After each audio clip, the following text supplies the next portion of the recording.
صورت نہ کم ہو۔ امیر اہل سنت نے ایک بڑی عبرت والی بات نقل کی ہے. آپ لکھتے ہیں ماں باپ کی دل آزاری کس قدر رسوائی اور دردناک عذاب کا باعث ہے. ماں باپ کا بہت خیال رکھنا چاہیے کہ جیسے ہی پکارے سارے کام چھوڑ کے جی امی جی ابو کہتے ہوئے ان کی خدمت میں حاضر ہو جانا چاہیے. کہ منقول ہے ایک شخص کو اس کی ماں نے آواز دی لیکن اس نے جواب نہ دیا، اس پر اس کی ماں نے اسے بددعا دی، وہ گنگا ہو گیا. آگے امیر سنت لکھتے ہیں اپنے ماں باپ کے نافرمان کے متعلق کیے گئے ایک سوال کے جواب میں میرے آقا اعلی حضرت امام اہل سنت مولانا شاہ امام احمد رضا خان علیہ رحمت الرحمن فرماتے ہیں باپ کی نافرمانی اللہ جبار و قہار کی نافرمانی ہے، اور باپ کی ناراضی اللہ جبار و قہار کی ناراضی ہے. آدمی ماں باپ کو راضی کرے تو وہ اس کے جنت ہیں اور ناراض کرے تو وہی اس کے دوزخ ہے. جب تک باپ کو راضی نہ کرے گا اس کا کوئی فرض، کوئی نفل، کوئی نیک عمل اصلاً یعنی ہرگز قبول نہیں. عذاب آخرت کے علاوہ دنیا میں ہی جیتے جی سخت بلا یعنی شدید آفت نازل ہوگی. مرتے وقت معاذ اللہ عز و جل کلمہ نصیب نہ ہونے کا خوف ہے. کیا جانا ماں باپ کیا ہے. آج ماں باپ کو دوستوں سے بھی گیا گزرا کر دیا.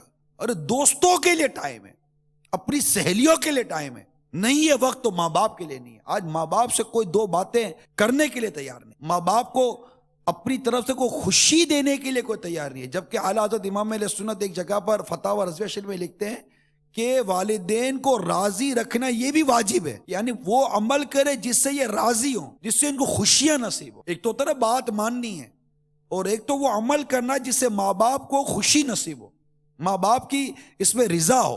امی آج میں بنا دیتی ہوں، امی آپ آرام کریں. ماں اٹھ کر بیٹھی ہے، ماں ہی بڑی ہو گئی بیٹی، ماں ہی ناشتہ دے، ماں ہی کھانا دے، ماں ہی سب کچھ کرے، اور اسی طرح اٹھا کر نازوں کی پال کر اس کو رخصت کروا دے. پھر جا کر یہ سسرال میں جا کر کیا کرے گی ماں؟ جا کر کیا اس کو سمجھتی ہے کہ جس طرح ماں اس کو صوفے پہ بیٹھ کر اس کو پانی کا گلاس دیتی تھی، ساس آ کر پانی کا گلاس دے گی اس کو؟ ماں جس طرح بلاتی تھی بیٹی یار ناشتہ کر لے، تو کیا ساس اس کو بلا کر کہے گی بیٹی ذرا آ کر ناشتہ کر لے؟ بھوکی رہے گی، بھوکی پیاسی رہے گی. ماں جک مار کر ساس کو پانی پلائے گی. پتہ ہے کہ مجھے گھر سنبھالنا ہے، اور پلانا چاہیے، پلانا چاہیے. مگر اس سے چند دنوں پہلے آپ کی ماں ترس گئی کہ میری بیٹی کبھی اٹھ کر مجھے بغیر مانگے پانی کا گلاس دے، بغیر مانگے. ماں ترس گئی اس بات کے اوپر کہ میں کچن میں کھڑی کھڑی گرمی کی وجہ سے سوکھ گئی ہوں، پسینے سے شرابور ہو گئی ہوں، اور اس کو شیشے کے آگے کھڑے ہو کر بال بنانے سے فرصت نہیں ہے. ماں ترس گئی تیری مسکراہٹ کو، ماں ترس گئی تیری خوشیوں کو، ماں ترس گئی تیری میٹھی باتوں کو. مگر اس بیٹی کو توفیق نہیں کہ ماں سے دو بول میٹھے بول لے، کہ ماں بیٹھو میں آپ سے دو میٹھی باتیں تو کروں، کو دل جوئی کی دو باتیں تو کروں. آج آپ بیٹھیے، میں آپ کو کھانا نکال کر دیتی ہوں، امی دسترخوان میں لگاتی ہوں، امی پلیٹیں میں نہیں، آپ بیٹھی امی میں اٹھاتی ہوں. کیا ماں کی تعظیم یہ تقاضے نہیں ہے؟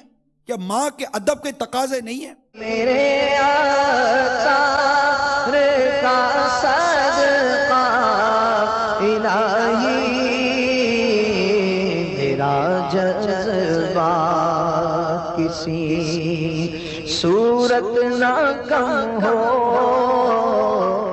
صلو علی الحبیب صلی اللہ تعالی علی محمد. مجھے اپنی اور ساری دنیا کے لوگوں کی اصلاح کی کوشش کرنی ہے انشاءاللہ.